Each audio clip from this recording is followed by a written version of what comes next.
سورہ انفال یہ مدنی صورت ہے اور اس میں مال غنیمت کے متعلق ذکر کیا گیا۔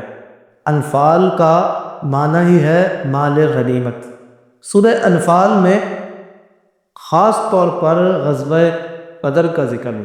غزوہ بدر یہ اسلام کا پہلا معرکہ ہے، پہلی جنگ ہے، پہلا غزوہ۔ اب تک کوئی جنگ، کوئی بھی غزوہ ہوا نہیں تھا۔ اس کے کیا احکام ہوں گے؟ کیونکہ مسلمان جب ایمان لے کر آئے، صحابہ کرام رضوان اللہ تعالیٰ علیہ اجمعین ایمان لے کر آئے، اس کے بعد کوئی جنگ ہی نہیں ہوئی۔ جنگ ہوتی ہے تو اصول بنتے ہیں نا۔ جب تک کوئی مسئلہ پیش ہی نہیں آیا تو اس کے اصول کہا کہ ایک ادارہ بنایا ہے کسی نے، مثال ہے اسکول بنایا کسی، اب اسکول سے پہلے، اسکول کے بننے سے پہلے اس کے قوانین تو نہیں ہوں گے، ہاں جب اسکول بن جائے گا اس کے بعد اس کے قوانین ہوں گے۔ بھائی یونیفارم میں آنا ہے، ناخن کٹے ہوئے ہونے چاہیے اور بال چھوٹے ہونے چاہیے، اور اس طرح کے اصول بنائے جاتے ہیں بچوں کے لیے۔ پھر والدین کے لیے الگ اسکول بنائے جاتے ہیں، صحیح ہے جی۔ تو کیونکہ ایک مسئلہ پیش آ گیا، اب اس کے لیے قوانین بن رہے ہیں۔ پاکستان جب تک وجود میں نہیں آیا تھا کوئی قانون تھا، وہ برٹش کا قانون تھا، وہی چل رہا تھا، اس کو کوئی تبدیل نہیں کر سکتا۔ جب پاکستان بن گیا تو اس کے بعد بھی ہم نے کتنے سال کے بعد جا کے قانون بنایا۔ تو قانون بنائے نا، پاکستان میں امپلیمنٹ کیا، نئے نئے مسائل آئے۔ سائبر کرائم، جو آن لائن کرائم کرتے ہیں، ان کے لیے پہلے کوئی قانون نہیں تھا۔ آج سے 10 سال 20 سال پہلے جائیں، کوئی قانون نہیں تھا کہ اگر کسی نے آن لائن چوری کر لی، اچانک سے رینڈملی ایک کال آتی ہے، کہتے ہیں آپ کی لاٹری نکلی ہے، ذرا اس نمبر پہ ذرا آپ پیسے بھیج دیں، ہے نا۔ یہ سب مسئلے کس میں آتے ہیں؟ سائبر کرائم میں آتے ہیں۔ تو یہ مسائل جب تک نہیں تھے اس وقت تک کوئی اصول بھی، اور جب یہ مسائل آئے تو پھر اس کے لیے اصول بھی وضع کیے گئے، لاز بنائے گئے۔ جب تک غزوہ بدر نہیں ہوا تھا، اسلام میں جنگ کے کوئی قوانین نہیں تھے، جنگ کے کوئی قوانین نہیں تھے۔ جب غزوہ بدر پیش آیا پھر جنگ کے قوانین بنائے گئے۔ رسول اللہ علیہ السلام نے ارشاد فرمایا کہ اس طرح جانا ہے، اس طرح حملہ کرتا ہے، پھر جو مال ملے گا اس کو کس طرح تقسیم کرنا ہے۔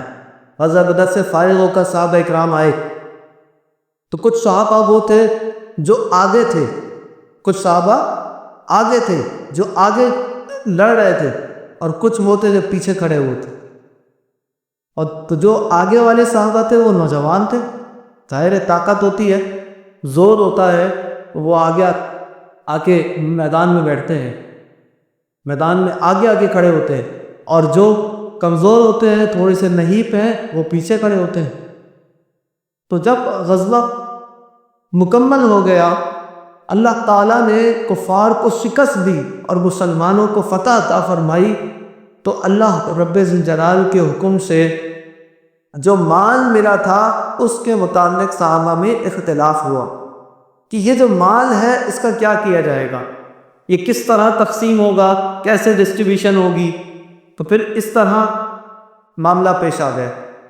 اصل میں مال غنیمت جو ہے وہ جب مسلمان فتح کر لیتے ہیں کفار کو، تو ان کا جو مال ہوتا ہے وہ ہمارے پاس آ جاتا ہے، جو ان کا مال ہمارے پاس آتا ہے یہ مال غنیمت کہلاتا ہے۔ اب جب اتنا سارا مال آ گیا، صحابہ میں اختلاف ہو گیا، کوئی کہہ رہا ہے اس طرح تقسیم کرو، کوئی کہہ رہا ہے دوسری طرح تقسیم کرو، اس کی تفصیل میں نہیں جاؤں گا۔ تو یہ جب سلسلہ ہوا تو اللہ رب ذوالجلال نے قرآن مجید کی آیات نازل فرما دی۔ یسألونک عن الانفال، اے نبی یہ صحابہ آپ سے سوال کرتے ہیں کہ مال غنیمت کے بارے میں کیا کیا جائے، تو آپ فرما دیجئے کہ یہ مال غنیمت اللہ اور اس کے رسول صلی اللہ علیہ وسلم کی ملکیت ہے، یعنی اس کے حقیقی مالک تو اللہ اور اس کے رسول ہی ہے۔ ہاں مسلمانوں میں وہ جس طرح تقسیم کرنا چاہیں بس وہی قانون بن جائے گا۔ وہ ہے نا، امام نے بھی فرمایا وہ زبان جس کو سب کنگی کنجی کہیں، اس کی نافذ حکومت پہ لاکھوں سے۔ حضور کی زبان سے جو نکل گیا، اللہ نے وہی اصول، وہی قانون بنا دی۔ پچھلی امتوں میں مال غنیمت کا تصور کوئی نہیں تھا۔ حضور سے پہلے حضرت عیسیٰ علیہ السلام آئے، ان سے پہلے اور انبیاء کرام آئے، مال غنیمت کا کوئی تصور نہیں تھا۔ جب وہ حملہ کرتے کافروں پر اور کافروں کا مال ہاتھ آ جاتا تو ہوتا یہ تھا کہ وہ مال سارا جا کر میدان میں رکھ دیا جاتا تھا، آسمان سے آگ آتی تھی اور اس کو ختم کر دیتی۔ مال غنیمت کسی کے لیے حلال نہیں تھا۔ کوئی بھی مجاہد، پچھلی امتوں نے کوئی بھی مجاہد مال غنیمت سے کچھ نہیں لے سکتا تھا، مگر رسول اللہ علیہ الصلوۃ والسلام کی وجہ سے اللہ کی کتنی رحمتیں ہیں اس امت پر کہ جب میدان جہاد میں مال غنیمت حاصل ہو جائے تو اللہ رب الجلال کے حکم سے حضور سے تقسیم فرما لیتے۔ وہ صحابہ میں تقسیم ہوتا ہے۔ اور جب پچھلی امتوں میں مال غنیمت ملتا تھا اور وہ میدان میں رکھتے تھے، آسمان سے آگ آتی تھی تو قبول سمجھا جاتا تھا، اور اگر آسمان سے آگ نہیں آتی تھی تو اس جنگ کو مقبول نہیں سمجھا جاتا تھا۔ یہ قانون تھے پچھلی امتوں کے، اور اس امت پر اللہ کی کتنی رحمت ہے حضور علیہ السلام کی کہ صحابہ اکرام جب میدان جہاد میں اترتے ہیں اپنا سب کچھ لگا دیتے ہیں، اللہ اس کے رسول کے حکم پر کفار کو مار بھگاتے ہیں تو ان کا مال وہ مسلمانوں کی ملکیت ہو جاتا۔ اللہ اس کے رسول کی ملکیت ہوتا ہے، اور اللہ اور اس کے رسول صلی اللہ علیہ وسلم اپنے مطابق اسے تقسیم فرما دیتے۔ حضور نے غزوہ بدر میں جتنے صحابہ کرام تھے سب میں برابر برابر تقسیم کی، اور ایک حصہ مال غنیمت کے لیے رکھ لی۔ 5 حصے کیے اور ایک حصہ مال غنیمت کے لیے۔ یہ جو مال غنیمت ہے، کچھ صحابہ کرام کو تو ویسے ہی دیا گیا کہ برابر برابر تقسیم ہوا مجاہدین میں، مگر کسی صحابی نے کسی کافر سردار کو اگر مارا ہے تو اس سردار کا مال بھی حضور نے اس کو دے دیا۔ کیوں؟ کیونکہ یہ جہاد مال و دولت کے لیے نہیں تھا، یہ جہاد کس لیے تھا؟ اللہ اور اس کے رسول کے لیے تھا۔ اب ذرا میری بات غور سے سنیے گا، جب جہاد ہو اللہ اور اس کے رسول کے لیے، جب محنت ہو اللہ اور اس کے رسول کے لیے، جب اپنی طاقت لگائی جائے، محنت کی جائے کہ میں یہ کام کر رہا ہوں اللہ اور اس کے رسول کے لیے، تو پیسہ خود بخود آ جاتا، مال خود بخود آتا ہے۔ پیسہ کمانا تو مسلمانوں کے لیے کوئی مسئلہ نہیں تھا پہلے، مگر مسئلہ کب پیدا ہوا؟ جب ہم نے اللہ کے لیے کام کرنے چھوڑ دی۔ جب ہم نے اللہ کے لیے کام کرنا چھوڑ دیا تو پھر ہمارے پاس پرابلمز آ گئی، مسائل آ گئے، پریشانیاں۔ کبھی اللہ اور اس کے رسول کے لیے کسی کی مدد تو کر کے دیکھو، کبھی اللہ اور اس کے رسول کے لیے محنت تو کر کے دیکھو، تو پھر دیکھو اللہ رب الجلال زندگی میں کیسے 4 چاند لگا دیتا۔ مگر صحابہ کرام رضوان اللہ تعالی علیہم اجمعین کی وہ شان ہے کہ روزے کی حالت میں تپتی ہوئی ریت پر کھڑے ہو کر اللہ اور اس کے رسول کے لیے جہاد کا علم بلند کیا۔ کتنا مشکل کام ہے۔ ہم صرف نماز کے لیے نکلتے ہیں ظہر کی تو دھوپ ہوتی ہے، ایسے ہی بچ رہے ہوتے، بھائی جلدی جلدی بھاگتے ہیں مسجد میں گھس جائے کسی طرح، اور مسجد سے نکلتے ہیں تو بھاگتے ہوئے گھر میں گھس جائے۔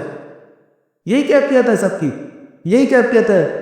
تھوڑی سی بس مختلف ہوگی، ورنہ سب ہر کوئی بچ رہا ہوتا ہے کہ مجھے گرمی نہ لگے، روزہ نہ لگے۔ صحابہ اکرام کس طرح اللہ کی محبت میں اور رسول اللہ علیہ السلام کی محبت میں جہاد کیا کرتے تھے۔ وہ جہاد کیسا تھا؟ سبحان اللہ۔ اللہ رب الجلال ہمیں بھی اس طرح جہاد کرنے کی توفیق عطا فرمائے، صحابہ کرام کے فیض سے ہمیں وہ نور عطا فرمائے، وہ ایمانی طاقت۔ آپ بتائیے یہ کیا ایسی ہو سکتا ہے؟ جسمانی طاقت سے یہ نہیں ہو سکتا۔ اور جب غزوہ بدر کے لیے حضور تشریف لے کر گئے ہیں تو کیفیت کیا ہے کہ کھانے کو کھجوریں بھی نہیں ہیں، کھجوریں بھی نہیں ہیں کھانے کے لیے، نہ پینے کے لیے پانی ہے۔ جہاں حضور علیہ الصلوۃ والسلام نے پڑاؤ کیا اس طرف ایک کنواں تھا، صحابہ کرام نے وہاں سے پانی لیا۔ اللہ، اتنی مشقت، اور لڑنے کے لیے تلواریں نہیں ہیں۔ اتنی مشقت میں صحابہ روزہ بھی رکھتے ہیں اور اللہ کے لیے جہاد بھی کرتے ہیں۔ اسی لیے تو حضور نے فرمایا کہ میرے صحابہ آسمان ہدایت کے ستارے ہیں۔ میرے صحابہ تو ستارے ہیں کہ جس کے پیچھے بھی چلو گے تم ہدایت پا جاؤ، جس کے پیچھے بھی چلو گے ہدایت پا جاؤ۔ تو یہ ہے سورہ انفال، اور سورہ انفال میں اللہ رب العزت جلال نے یہ سارے واقعات ذکر فرمائے ہیں ہماری نصیحت کے لیے کہ ہم صحابہ کے واقعات سنیں، ہم ان کی مشقتیں، مجاہدات سنیں تو ہمارا بھی ایمان تازہ ہو جائے۔